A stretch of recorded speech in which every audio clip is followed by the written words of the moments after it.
Hi everyone, I'm Arglethump. This is a review for Disney Wish, the graphic novel. So it's a graphic novel based on the movie Wish.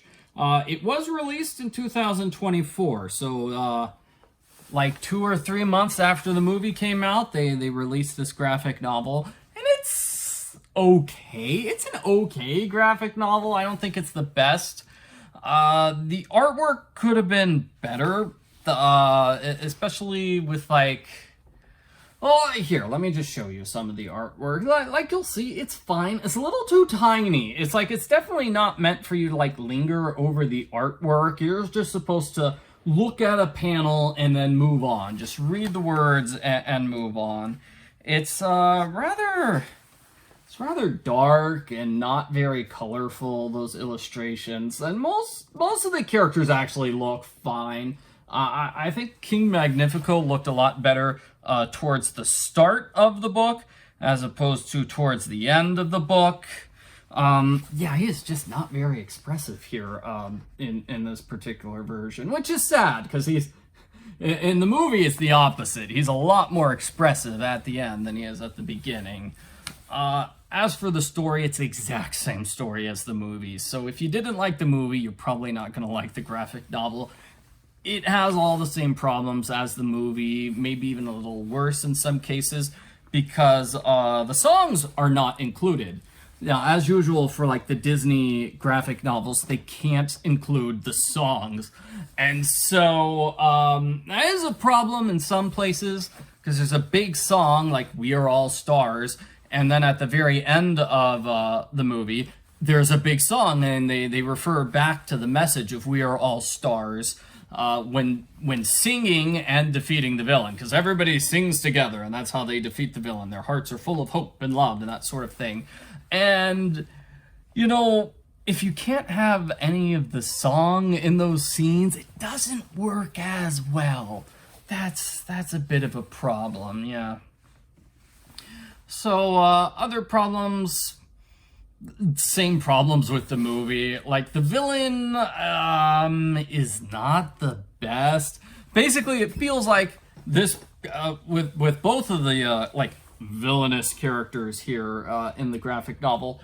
It feels like they just turn evil because the story needs them to be surprise villains. Basically, it's like the story needs a villain, so this character turns into a villain out of nowhere without much prompting. And I'm not going to spoil who it is, but that happens for both characters that have surprise, I'm evil. Although the second one, it does not have evil laugh. No. Only the first one does.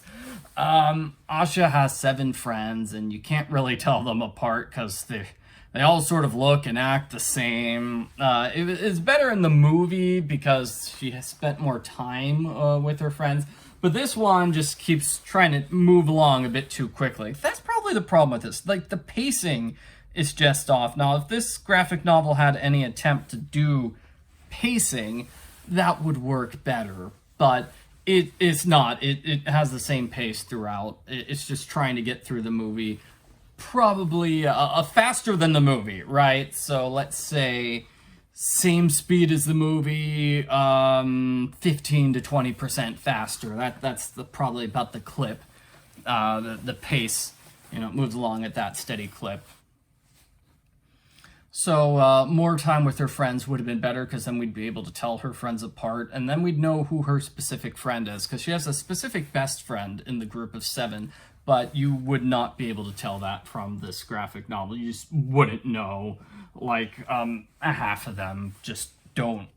They have one line, basically. I think the Queen was pretty good in this. I think she had a little bit more to do here in this version than she did in the actual movie.